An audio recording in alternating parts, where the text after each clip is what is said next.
Hello students, now welcome to Rishmi Singh classes. Today we are going to discuss the same topic, ruling the countryside. In the previous part we discussed about the indigo, Indian indigo, जिसकी पूरे world में बहुत ज़्यादा demand थी. खाली Britain में नहीं, सब जगह पूरे all over the world Indian Indigo की बहुत ज़्यादा डिमांड थी. एंड अमेरिका और वेस्ट इंडीज़ से भी ब्रिटेन में इंडिगो एक्सपोर्ट किया जाता था, बट कुछ कारणों से वो कोलैप्स हो गए और वहाँ से इंडिगो आना बंद हो गया और ब्रिटेन पूरी तरह से डिपेंडेंट हो गया इंडिया के ऊपर. तो इस वाले पार्ट में हम यही पढ़ेंगे, ब्रिटेन टर्न्स टू इंडिया. क्यों इंडिया की तरफ हुआ? क्योंकि दूसरी जगह से जो इंपोर्ट होता था ब्रिटेन में वो वहाँ से आना बंद हो गया और जितने भी क्लॉथ मर्चेंट्स थे उनको इंडिगो चाहिए था. तो टोटली डिपेंडेंट ऑन इंडिया. तो यही आज का हमारा टॉपिक है. Company looked for ways to expand the area under indigo cultivation. Means अब पूरी डिपेंडेंसी इंडिया पे हो गई थी, तो कंपनी ने ये सोचना शुरू कर दिया कि हम इंडिगो कल्टीवेशन को कैसे एक्सपेंड करें, कौन कौन से वेज, कौन कौन से मेथड्स यूज़ करें जिससे इंडिगो का कल्टीवेशन ज़्यादा हो और हम यहाँ से ब्रिटेन एक्सपोर्ट कर सकें उसको easily. From the last decade of 18th century, indigo cultivation in Bengal expanded. Last decades of 18th century indigo cultivation Bengal में जो ग्रो किया जाता था उसको उन्होंने एक्सपेंड किया, वो एक्सपेंड हो गया. इन 1788 only 30% Indigo imported into Britain. Means जो यहाँ से एक्सपोर्ट किया जाता था इंडिगो, उसका 30% ही ब्रिटेन पहुँचता था, बाकी और जगह जाता था. क्योंकि पूरी वर्ल्ड में इसकी डिमांड थी तो सिर्फ 30% इम्पोर्ट होता था ब्रिटेन में. ब्रिटेन वाले 30% ही उनको इंडिगो मिलता था. But by 1810 it had gone up to 95%. लेकिन 1810 तक इसका 95% हो गया. अब ये देखो, टोटल 22 ईयर्स में 30 से 95 मीन्स टोटल डिपेंडेंसी किसके ऊपर हो गई? इंडिया के ऊपर. कि यहाँ से 95% इंडिगो जो था ब्रिटेन में एक्सपोर्ट किया जाता था. Clear? And as the indigo trade grew, जैसे जैसे इंडिगो ट्रेड बढ़ने लगा, commercial agents and company began investing in its production. Commercial agent जो थे और कंपनी के जो ऑफिशियल्स थे उन्होंने इंडिगो कल्टीवेशन में इन्वेस्ट करना शुरू किया, क्योंकि इससे उनको बहुत प्रॉफिट मिलता था. तो उन्होंने इन्वेस्ट करना शुरू किया किसमें? अपना पैसा in indigo cultivation. Many officials left their jobs to look after their indigo business. और बहुत सारे ऑफिशियल्स जो कंपनी के थे उन्होंने अपनी जॉब छोड़ दी, क्योंकि उससे ज़्यादा पैसा उनको इंडिगो कल्टीवेशन में नज़र आने लगा. तो इस तरह उन्होंने अपनी जॉब छोड़ दी और अपना बिजनेस इंडिगो कल्टीवेशन में पैसा इन्वेस्ट करना शुरू किया और अपना बिजनेस स्टार्ट किया. How was Indigo cultivated? लेकिन इंडिगो कैसे कल्टीवेट किया गया? तो इंडिगो कल्टीवेशन के दो मैथड्स उन्होंने यूज़ किए. One is nij system and second ryoti system. Nij system and ryoti system, इसको हम अलग अलग डिस्कस करेंगे. Niche system. The planters produced indigo in land that he directly controlled. Means niche system को आप निजी से जोड़िए. जो लैंड उनकी अपनी है या direct controlled by the planters, उसी को निच सिस्टम बोलते थे. उसी एरिया में या उसी लैंड में वो कल्टीवेट करते थे इंडिगो. मीन्स निच सिस्टम में वो जो कल्टीवेशन करते थे वो लैंड उनके अपने कंट्रोल में होनी चाहिए डायरेक्ट. क्लियर? समझ में आया? ही either bought the land और rented it from the ज़मींदार. या तो वो ज़मीन खरीद लें क्योंकि वो उनकी अपनी ज़मीन हो जाएगी, या रेंट पे ले लें ज़मींदार के साथ जो उनके डायरेक्ट कंट्रोल में होती थी और वहाँ पे वो इंडिगो ग्रो किया करते थे. तो इस वाले सिस्टम को हम बोलते थे nij system. Clear? But produced indigo directly by hired labour. Zamindar से लेके लेबर्स जो थे वो हायर करते थे डेली वेजेस पे, और उनको रोज़ का रोज़ पैसे दिया जाता था जो वो वहाँ पे काम किया करते थे। Clear? And they also hired ploughs, bullocks, carts, इन सबको भी हायर करना पड़ता था। ठीक है, पैसा देना पड़ता था, मतलब वो उनके डायरेक्ट कंट्रोल में रहते थे, उनका पैसा उनको देना पड़ता था। पीजेंट्स वर पेड डेली वेजेस, और जो पीजेंट्स काम करते थे, लेबर्स जो होते थे, उनको डेली का डेली पैसा उनको देना पड़ता था। लेकिन इस सिस्टम में भी कई प्रॉब्लम्स सामने आई। कौन कौन सी प्रॉब्लम्स आई? Planters face difficulty in acquiring large plot to cultivate indigo, क्योंकि इंडिगो के लिए उनको एक लार्ज प्लॉट चाहिए था, बड़ा प्लॉट चाहिए था, जो इजीली अवेलेबल नहीं था। उनको जो छोटे छोटे प्लॉट्स मिलते थे, स्कैटर्ड मिलते थे, एक प्लॉट यहाँ मिल गया, एक प्लॉट यहाँ मिल गया, एक प्लॉट यहाँ मिल गया, तो उसमें इंडिगो कल्टीवेशन आसानी से नहीं हो पाता था। तो एक लार्ज प्लॉट के लिए उनको बहुत डिफ़िकल्टी फेस करनी पड़ती थी।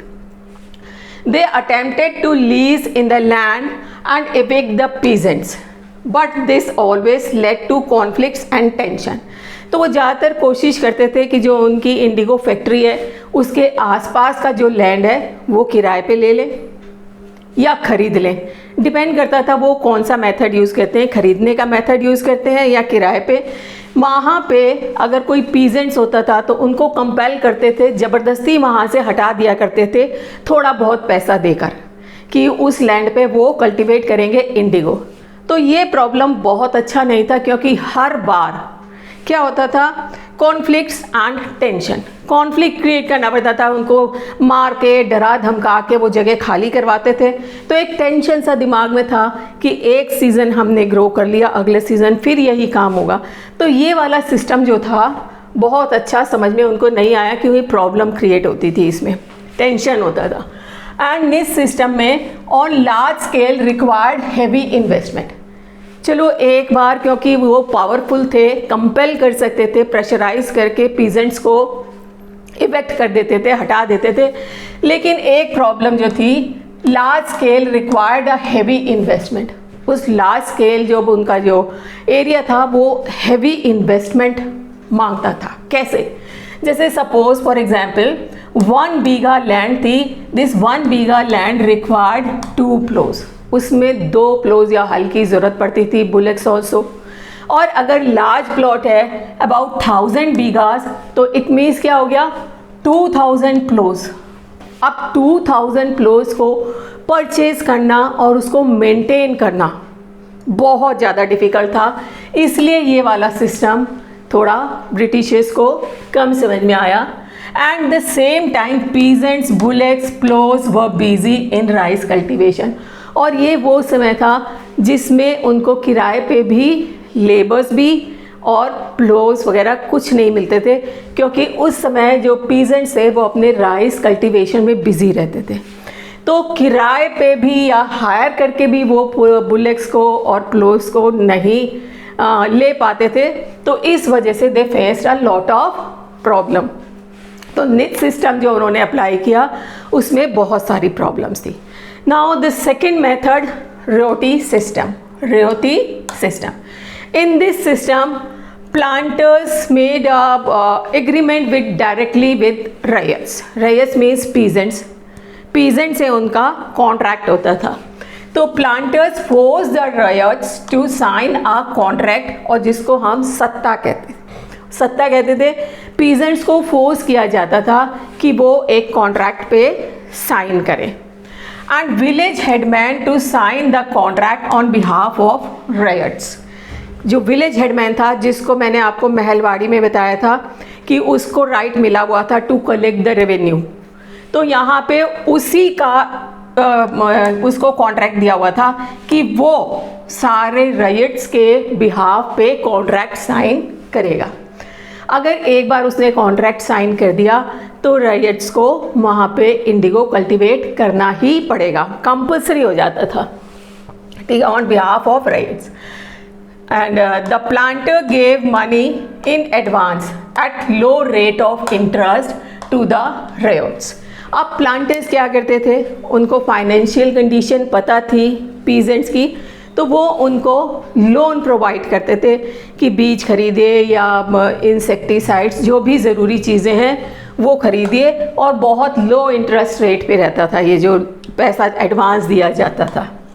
And ryots use their own labour, plough and bullocks, और इसमें प्लांटर्स को कुछ करने की ज़रूरत नहीं थी, सिर्फ मनी एडवांस किया जाता था, और जो रैयट्स है वो अपने ही हल, बैल और कार्ट वगैरह वो अपनी ही यूज़ किया करते थे। और ये जो लोन दिया करते थे, लोन कहते थे इसको, जो एडवांस मनी देते थे, loan committed that ryots to cultivate indigo on at least 25% of the total area. और जिस किसान को या पीजेंट को लोन या एडवांस मिलता था, उसको एटलीस्ट अपने टोटल एरिया का 25% पे क्या करना पड़ता था, Indigo cultivation. Indigo cultivation means suppose उसका ये एरिया है तो ये 25% पे यहाँ पे इंडिगो कल्टीवेशन उसको करना ही पड़ेगा 100%। क्लियर, समझ में आया? जिस पीजेंट को लोन मिला उसको अपने टोटल एरिया के 25% पे इंडिगो कल्टीवेट करना पड़ेगा, और बहुत कम रेट में उसको प्लांटर्स मीन्स कंपनी वालों को देना पड़ेगा। And peasants usually claim that the advances were loans, और पीजेंट्स प्लांटर्स क्या कहते थे, ये जो हम एडवांस दे रहे हैं ये लोन है, ये नहीं हमने आपको पैसा दिया है, और ये कैसे चुकता होगा, advances were loans, this the peasants could repay by supplying Indigo. और ये कैसे रीपे करेंगे लोन को, इंडिगो सप्लाई करके।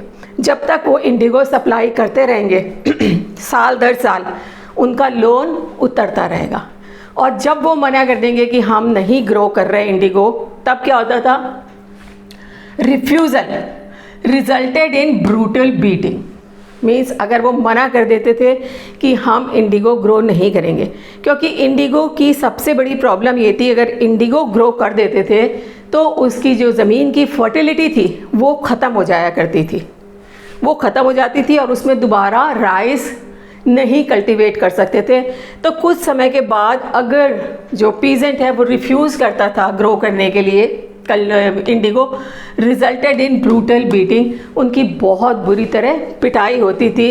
सीजिंग ऑफ कैटल्स, जो उनके जानवर होते थे उनको वो ले जाया करते थे, सीज कर देते थे। एंड डिस्ट्रक्शन ऑफ हाउसेस, उनका घर तोड़ फोड़ कर देते थे, घरों में आग लगा दिया करते थे। बाय हायर्ड लठियाल्स, क्योंकि उनके पास लठियाल्स मीन्स वो लठैत, जिनके बड़े बड़े डंडे होते थे, उन डंडों से पिटाई किया करते थे, लठैत बोला जाता था उस समय। वो बाय हायर्ड लठियाल्स, जिनकी वजह से जो रिफ्यूज़ करता था कि हम इंडिगो कल्टीवेट नहीं करेंगे, तो उसके साथ ये किया जाता था कि उनको ब्रूटली बीट किया जाता था, मारा जाता था, जानवरों को बांध के ले जाते थे या उनके घरों में तोड़ फोड़ करते थे। मीन्स कंपेल किया जाता था कि वो कल्टीवेशन इंडिगो को, मतलब इंडिगो कल्टीवेशन कंटिन्यू करें। And when the crops were delivered to the planters, और जब इंडिगो को काटने के, हार्वेस्टिंग के बाद वो जो क्रॉप थी वो प्लांटर्स को दे दी जाती थी, a new loan was given to the ryots, और एक नया लोन जो था वो पीजेंट्स को या रैयट्स को दे दिया जाता था आगे दोबारा कल्टीवेट करने के लिए इंडिगो को। Cycle of loans never ended, और जो साइकिल ऑफ लोन्स, एक हार्वेस्ट करके दिया इंडिगो, उसके बाद दोबारा एडवांस मनी मिल गया, लोन मिल गया, फिर वो दिया आपने हार्वेस्ट करके, फिर दोबारा, मीन्स ये नेवर एंडिंग प्रोसेस था जो कंटिन्यू चलता ही रहता था। After an indigo harvest the land could not be sown with rice, ये मैंने अभी आपको बताया था।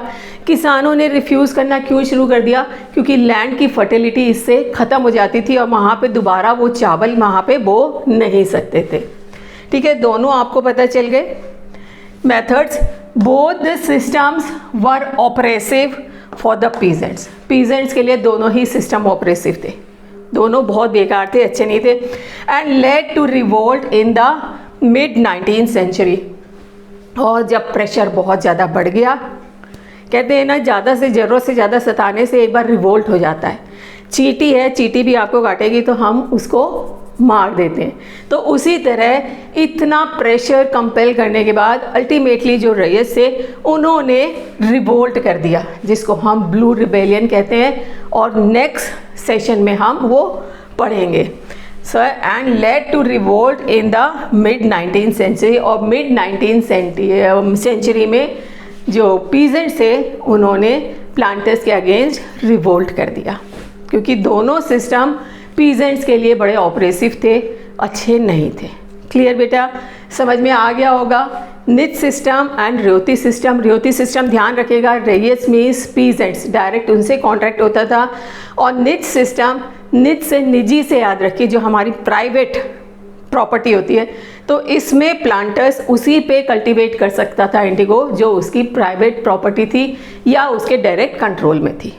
क्लियर, अगर इन वर्ड से आप इजीली इन दोनों मेथड्स को याद कर सकते हैं, और आई होप बहुत इजी है, समझ में आ भी गया होगा, और समझ में आ गया है then like and subscribe the channel and don't forget to press the bell icon. Thank you.